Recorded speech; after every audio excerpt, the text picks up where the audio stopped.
Alright guys, we are working as usual. I am inside of the Leisure Unity Class C van, and customer complaint is that this guy leaks even when the water's off, and that would be due to this assembly here, seals or whatever. The portion of it that is at the bottom, you know, when it's off, it closes that off, and seals and stuff are bad in it, and then it's gonna let a little bit of water get past, even under just water pump pressure. So if you're working on one of these, or you own one of these, they're pretty popular amongst a lot of folks. They use these little Christmas trees like you have in an automobile. Let's pick one up. These just standard Christmas trees, and you can see they have some double sticky tape just to make it a little more difficult for you. And on the outside of that, silicone to, you know, keep water out of the box. They gotta waterproof it. Looks like they got like some insulation back there to keep the pipes from freezing during the colder times of the year. So not too bad. Basically take out all the Christmas trees along the front. Now this is what I use. Get your Blue Point and your Snap-on or whoever brand you want to use, but get a trim removal tool and this sheet metal tool, because it's so flush with the plastic that this is too thick to get under there. So I start with the sheet metal tool, then I use them both in conjunction with each other to pop those out so I don't break them. Go slow with them or you will break them, because they also like squeeze silicone on those as they're putting them in. So you're breaking through silicone and pulling the Christmas trees out, okay? So that's why they're kind of tough to get out. So anyway, I figured I'd start the video and show you guys now so it wouldn't be like so long, because that's like pretty self-explanatory as far as like removing the Christmas trees. I mean, they're pretty obvious when you look at them. And then you have to reach around the assembly after you get it halfway, and you could disconnect the hose, because the only thing that's going to be holding it is this bead of sealant and the plumbing. So remove the plumbing from the front. That would be this guy. You're gonna need a 3/32 Allen wrench to take the handle off. Then you have these two screws, which are in here, holding the facial trim to that brass assembly. So an Allen, 2 machine screws, about 10 Christmas trees, and some sealant. And I also like this tool because I use it to cut the sealant. I just run it and it's at that curved edge, so in those little tight corners it was helpful. I also use the trim tool to help pry this off, okay? So I'm using the trim tool to help pry that, because you can see where that line goes, it gets really tight as you get into the corners. All right, and you can see it just drip. That's the problem, and I have the water pump off right now. But that's the problem with this guy, is that the seal is gone and it's allowing water to, there we go. It's allowing water to come through even when the unit is off. As far as, you know, the water pump, the water is on, but the I have that turned off. So that's the problem with this guy. All right.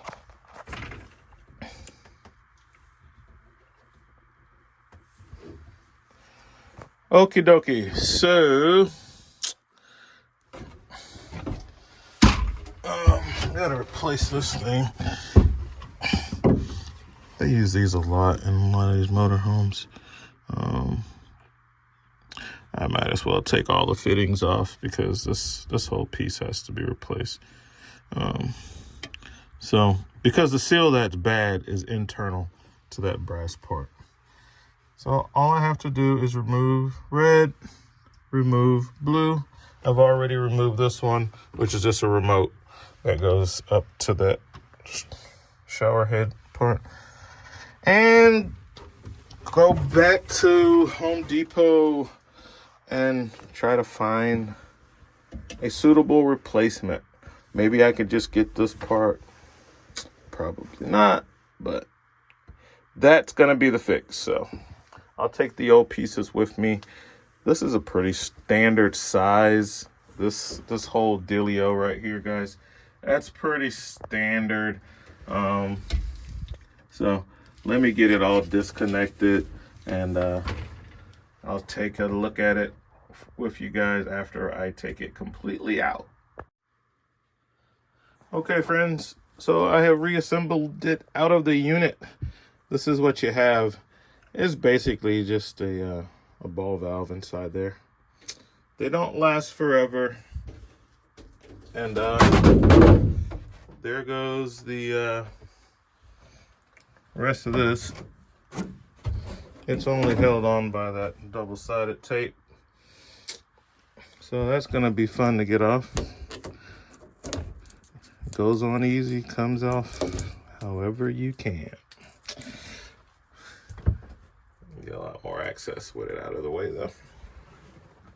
But yeah, that's what we got, guys, on this. So like I said, this is pretty standard, just like a residential. We'll just find one that looks like this. You're not gonna find this brand. This brand, I don't even think they make these anymore. So we'll just get one. It is what it is. It's gonna fit in the opening and everything. What's kind of cool is you can assemble a thing, you know, outside of the coach, put it all in here and get it all nice and straight. And then after, let's turn it upside down, right side up. Like, you can do it out here, even that remote pipe, get that exactly how you want it, and then at the very last step, kind of position it and hook up those two pipes, and then you know, just stick it on. Because there's a lot of cleanup involved on this job, guys, because of all the sticky tape that you have to get off, because you can't put this back up here until all of that is completely cleaned off both surfaces, and then get some more. So that's gonna be the bulk of your time, really, is gonna be cleaning up all the old sealant and everything like that. I mean, like I said, this is going to be pretty easy because this is out and you can easily attach that, because it's just sandwiching between the black part, and the silver part is going to sandwich on the little shower insert. I am very proud and happy with Unity for this design. Man, look how that's the color this used to be, white. Like, that's a big difference. Man, I wonder what made it change colors like that. I don't know, man. But yeah. Anyway, I mean, the yellowing is also happening. Maybe it's the sun, because there is a skylight in here and it's doing the same thing. White over here, yellow. So the sun, literally, the shower is getting sunburned. Okay. So off to the store we go. My goal is only this, right? I'm looking for something that's just gonna match up with my cold and my hot. That's it. You know, everything else can be adjusted. You know, those pipes are flexible as just PEX. You know, if it's a little bit shorter or a little bit longer back here, all of that can be dealt with. But let's take this with me. And what else were we doing in here? Fixing these armrests. Got this one done. Got those. I gotta find out from the customer where's the other leather part. I saw only had 3 pieces. So I gotta find out where is the top part for that one. But I got this one back on too. They were broken, you know, because they start off with just those 2 plastic clips. I use liquid nails to put it back on. I mean, why would you ever take them off? So I use liquid nails and then zip tie them together overnight with the heat going, and they're not coming off. Okay. This thing was off, that trim, fixed that trim. This trim back here was off, fixed that. Oh, back working with the, this inverter is like not really working very well. Like, it should be sitting at 13.6 right now. It's a Magnum. It needs to be replaced. Yeah, charging system. And I got to look at something because I noticed even when the batteries got down a little bit, I tried to crank the vehicle to start it up, and I'm not getting my alternator voltage at the batteries when the vehicle's cranked. So the owner changed the batteries on this thing, and ever since he changed the batteries on this thing, like a bunch of stuff didn't work. So I don't know if he crossed the wires or what, because they're 6-volt batteries, and you have to hook them up a certain way to get to 12 volts. So as an RV tech, we're always at a disadvantage when it comes to like, well, what happened? I don't know.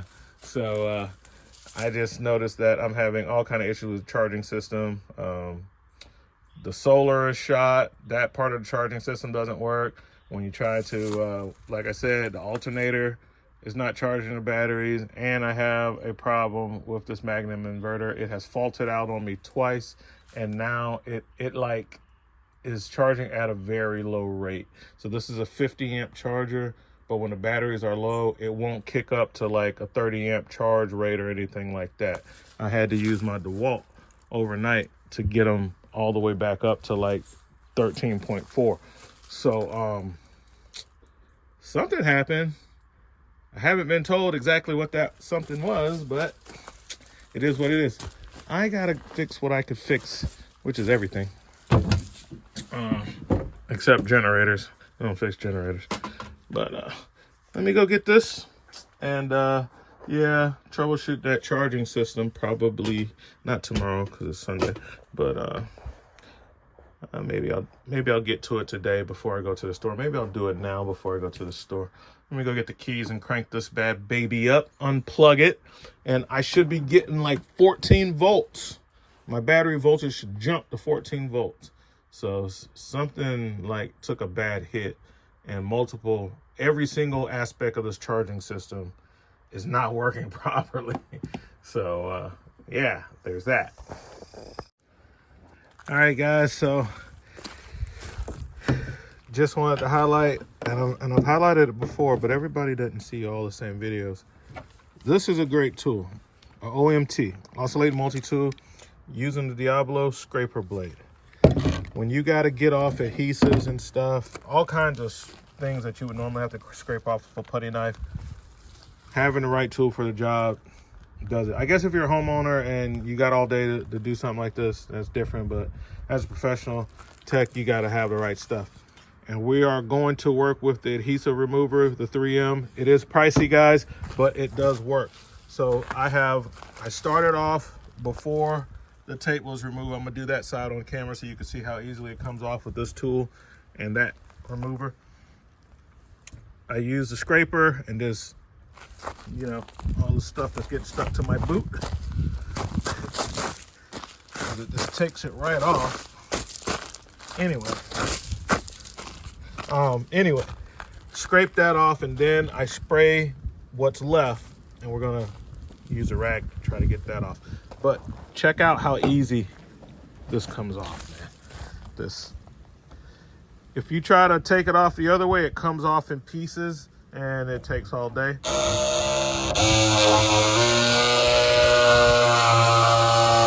look at that multi-tool work.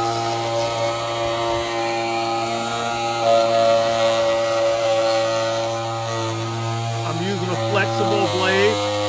I prefer the flexible for stuff like this. They also make a rigid scraper blade. I don't want a rigid for something like this. This comes all off in one piece. Look at that. I mean, it doesn't matter if it comes off in one piece or not, but I'm showing you that stuff just comes right off, man. It works the same with tape, all kinds of different stuff. And then after I'm done, I want the adhesive that's left. I'm just gonna spray that down like so with the 3M. And these parts that I've already sprayed, then we're just gonna take the rag and look at that. It just wipes it right off. That's the residue. Because when I go to put this back up, right? I gotta have this all the way, this has to be all the way clean. And see, without these tools,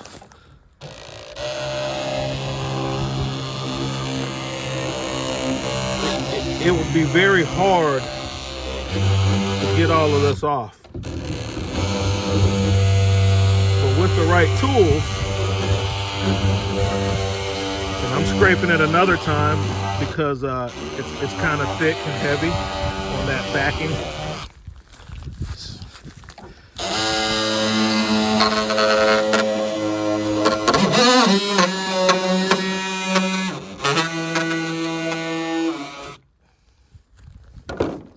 Get a rag and just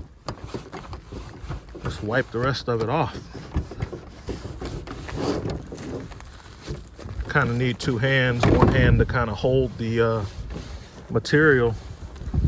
But yeah, you let that citrus base 3M adhesive remover sit on here and you can wipe this stuff off with a rag, man.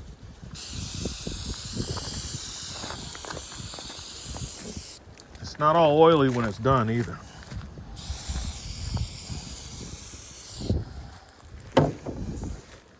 Oh, that's not my rag.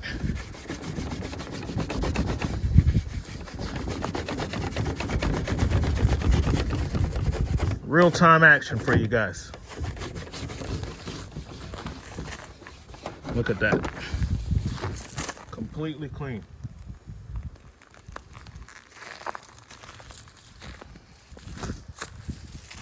Let's go with this side. The heavy stuff. Try to scrape.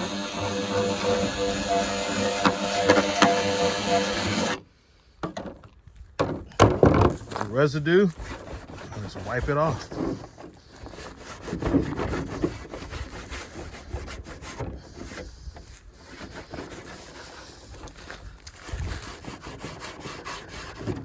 Oh, dropped my rag. I mean, it's just that easy. This is what happens if I don't scrape the heavy stuff. It still comes off. It just makes a bit more of a mess and collects on the rag.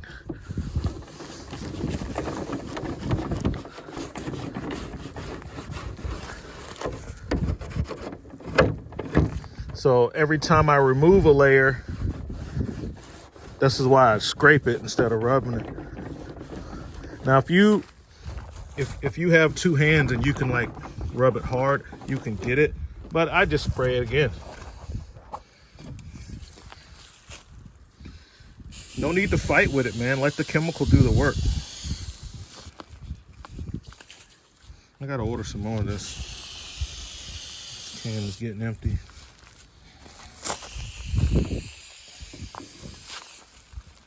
But yeah, you guys kind of get the picture of what's going on here. This is a very good method to getting rid of the adhesive residue. That 3M in conjunction with that scraper blade works wonders. Now, I've been doing this for like maybe 10 minutes. I mean, you can look at the video counter. It's been about six minutes or so. And with one hand, you know, I can't even put the pressure that I want to really put on it to get it really good. So just like with minimal pressure, I've pretty much gotten all that adhesive off using that. There's a little bit right there that I need to scrub a little harder, let that spray set in a little bit. But out of all of that, I got that one little spot. So this is the shower. This is part of the shower inside of the Unity. I'll get this put back together, guys, and I'll bring you back. But that's this. I just wanted to highlight this tool because this thing is amazing, and this really does work. It's hard to find one that really works. This one really does work. I'm gonna use the same method on the inside. Let's pull you back so you can see what we got. So you got to remove this panel to get this to the shower plumbing. And I don't know why they didn't run the insulation all the way up the pipe, but I guess their engineers know best, and they hadn't had problems, so whatever. But I'm showing you the tool as far as getting this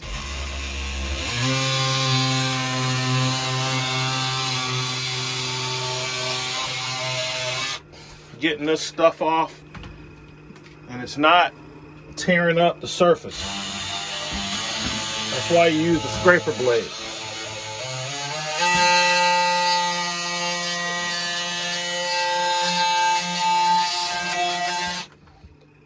So I'm gonna work on that. Sorry about the finger in the way, guys. I'm gonna get all this stuff off and get ready to reinstall that after I put the new fixture in. I'm going with a Moen. I'll show you that in a minute. All right, guys, so another thing that I like about this product, and if you know something that works really good that you've actually tried, let us know.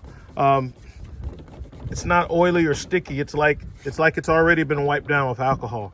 Like, it's very grippy afterwards. Like, it's clean and it's ready. It won't inhibit the next adhesive that's gonna go on, which I really like. See what it says? It prepares the surface prior to bonding. So it doesn't have the residue. You know, it's an all-in-one product. It removes the adhesive and it preps the workpiece for new adhesive, which is pretty awesome.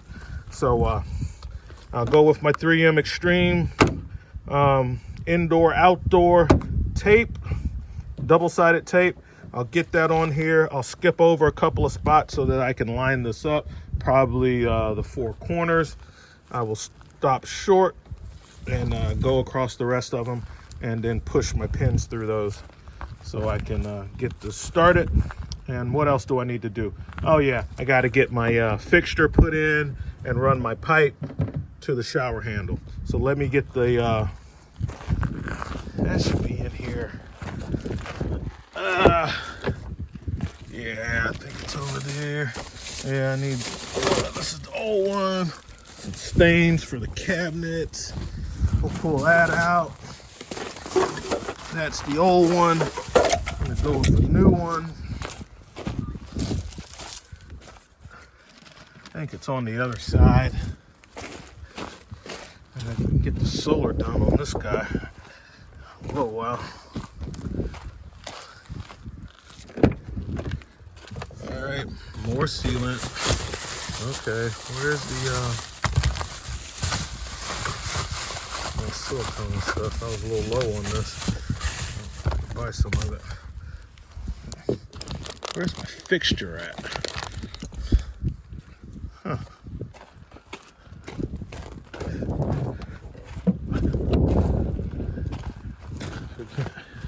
Gotta find that. So maybe it's in the front. I'm gonna need some of the sealant. for the very end for the waterproofing.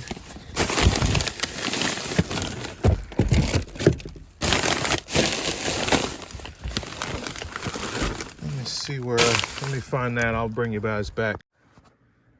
All right, the shower is a monster, man. So I got this thing changed out. So, okay, you've changed out your fixture, you know, and that came with its own challenges. Good. I'm so glad that Unity designed this so that that whole panel can come out and you could do this outside, because it would have been awful to have to do it in here. So, because you had to tweak. This is not a direct replacement. This is a Moen, which is a good brand and everything, but the spacers are different. So I had to take it apart and put it back together a whole bunch of times to get the perfect fitment, you know, using different spacers and things like that that I had to make. Don't come with it, you know. So, anyway, so don't get too happy. You made it this far. It's very tough to hook those lines up in the back, based on the way they got the pegs, the type of pegs they use. And I should have put some flexible hose, like, you know, stainless steel braided. I should have put some like 6-inch braided and piped that in. But I went with the way the factory had it, and it was a little tough, but I got it by the grace of God. Now, turn it on, check for leaks. First time I turned it on, had a leak. Had to tighten up the connector a little bit more. So using a water pump, it'll burp if it has leaks. So if you don't have a pressure tester to, like I have, to test it, you can use that method. And just don't, you've done good. Don't go any further. Leave it hanging out and just kind of wedged in on the side here. Just leave it like this right now. The tape is kind of holding it. Got a couple of rivets at the top and the bottom. And the reason for that is I'm going to clean out this base and get it spotless, bone dry. And then I'm going to leave it with the water pump running overnight. And then I'm going to come back and see if I have water anywhere, which would indicate that something is still leaking in the back. Trust me, you do not want to have this double-sided 3M tape all put together, all the rivets in, and caulk this thing up prematurely without 100% knowing that you don't have leaks, because it's going to suck for you to take it all back apart to do it again. So that's what I do it. Now, if, you know, it's going to save you, man. I'm telling you. You don't want to have to tear this thing back down after you get it put back together. You want it back together and to leave and not come back. All right, guys. So I'll show you these cabinets in a minute, but back to the shower. All right. So I've cleaned out the shower pan and I've dried it out. I don't have my neck lights on me right now, but I've dried it out really well. And, you know, I don't need any water in here, so I have the pump on. I have the shower, you know, out from the wall. And what I'm looking for is, and the whole time I've been in here, I hadn't heard the water pump burp, not once. But I want to see if I'm going to get water. So it's really important for me to get every last little bit of water out of here, because I don't want to sully my results. So like these little tiny little bits in the corner, I want this thing to be extremely dry. And I'll come in the morning, and if I have a puddle of water anywhere in the pan, well, then I know that I have a slow leak. Even if I have a tiny little puddle the size of a dime or a quarter, I know I have a slow leak and I need to pull this panel back up. It's not completely on. I don't know if you can see that. See, it's not completely on. It's about 3 inches away from the wall, because I want the connection for this, as you can see, is right in here. So that brass piece is in front of this wall, and I have the wall pulled out. so that the water can drip straight down, because I need to know if this is leaking before I seal it all up. I just got to snap in each of the corners and a little bit of the tape holding it, so the minimum and the rest of the tape is there, but it hadn't been adhered to the back yet. It also works a little better once it's warmed up, and it's going to be warm in the camper. I have a little heater going, plus I have the furnace set to 50 so that we won't have any problems. So basically, so you can't really tell. Like, these cabinets look really good, guys. All right, so I've refinished these cabinets, all of them except I got to put that one back on, and I forgot about the bathroom, but I'm glad I did, because this is what the cabinets look like. It's like they were like stripped, and they had like hard lines like that. It's just really faded, and I bring them back to, let's get it out, to that nice robust finish. So this is what they look like before, and I'll do this one and I'll come back and show you an after shot tomorrow. I've already put away all that stain and oil and all of that stuff. So and it's pretty loud in here from that stuff being, because it's a lot of cabinetries in here. You know, there was a lot of stuff that got refinished. We got this put back together. Got this put back together. We got that one put back together. I didn't see the leather part. I only saw half of it, so I put the bottom one on. And if you come up with the leather one, I can get that on. And yeah, we got the Moen Caldwell fixture put on. I don't know what that was. Probably an Allen key. Have to find that. But yeah. So basically, what I was working on today is the cabinets were, you know, pretty stripped and worn like this, and I needed to get them back. And this one was really bad. Like, man, if you saw this one before I did them, you know, it just looks awesome now. They all look awesome now. So yeah, I do it all. I mean, you kind of have to. I mean, you don't have to, you know, but customer's going to leave the unit here and they got a big laundry list. I try to get it all done. I might not get everything done, you know. I can't control how fast parts get here and stuff like that, but, you know, I'm trying to accommodate them, even if it's something that I normally wouldn't do. Like if somebody called me out on a mobile call and like, yeah, I want you to refinish all my cabinets, I would probably say no. But, you know, woodwork, you got to bring it here. I don't do woodwork out in the field. It's a lot that goes into it. It's, you know, so, but yeah, these cabinets, as you can see, they are really nice. These cabinets came out really nice. So, yeah, that was two major things that I was able to get done today. So I'm very happy with myself on that. And now I'll see about the shower, getting it completed tomorrow. The hard work's done. All I have to do is press it to the wall for the tape once I have verified that I have no leaks whatsoever. And I also did the these doors.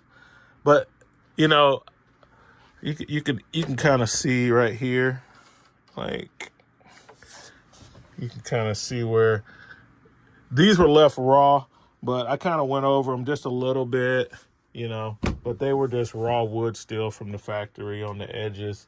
But this is like a veneer. This isn't like, when I was like, this wood is acting funny. And I found out that this is just like paper. So it's got like plywood, you know, and then they put like a little veneer, and it's just like a sticker. So they Leisure kind of cheaped out on that.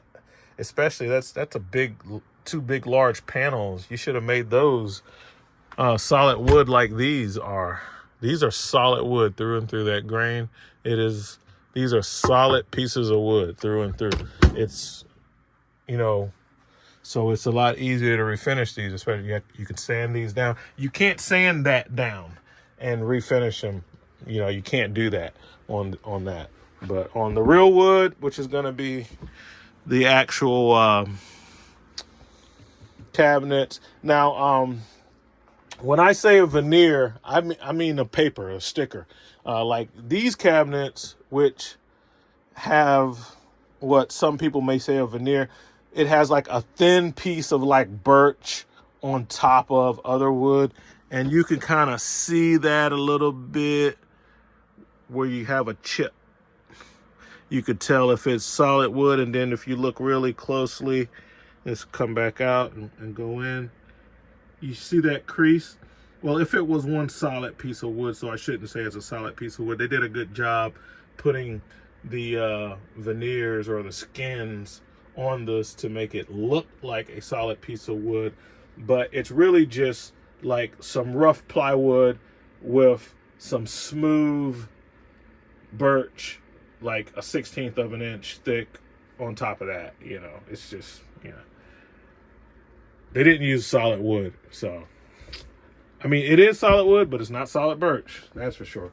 So, you know, that's what they did. And all this is just paper, I could tell, you know, because as I'm like prepping this stuff before, I could tell it when I'm like, oh, wait a minute, that's not real wood. That's not real wood. That's wood. That's wood. That's not wood.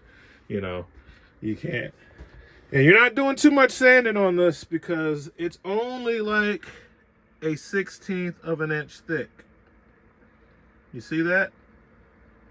That's the actual birch, cherry, or, you know, oak, walnut, whatever they chose to go with. The hardwood is just a very thin layer. So, you know, so all you can do is kind of refinish these. You're not really sanding these all the way down. You know, it's just, you're just not going to be able to do that. It's not enough there. If you do, you better use a very high grit and be very careful and know what you're doing, or you're going to have problems. You'll be buying some cabinet doors. All right, guys, it's cold out here. I need to find that Allen key that fell, and I am going to eat now. Good morning, guys. We got a nice brisk 26 degrees this morning, but what we don't have is any leaks. No leaks, no water in the pan. It's still very clean and dry. So I feel comfortable and confident that I can button this up, fully adhere the two-sided tape, put on the caulking, the sealant, the whole works, put in all the rivets. I'll have to buy some more. I'll take one of these with me and see if I can't find some of these Christmas trees in white. I got them in black, but I need them in white. If I can't find them in white, I'll use the black. I'll have to paint them. I'll have to stick them in cardboard, paint them all white, and then use them. I mean, we already got more than one color going. I don't know why this yellowed so bad, but the rest of this, it has to be a different type of plastic, because this is clearly contrasted against the color of the rest of the shower. And it is definitely, it used to be very white, but now it is very yellow. So yeah, if I can't find white, I'll be going with black. Even if I paint the black ones white, because this is yellow, it's still gonna stand out. So, you know, I'll try to find a white though. But the good thing is we don't have any leaks, and this thing can get put back up. I've had the water pump on all night. Water pump still on. Let's see what my battery's looking like. And battery's down low because the converter is just not really working. Not really working at all. That thing should be reading 13.6. Oh well, we got another one on the way. As a matter of fact, I need to check my emails because I got a tracking number. I need to, that's supposed to have been overnighted. So main thing is I can finish with the shower. It is it's good to go.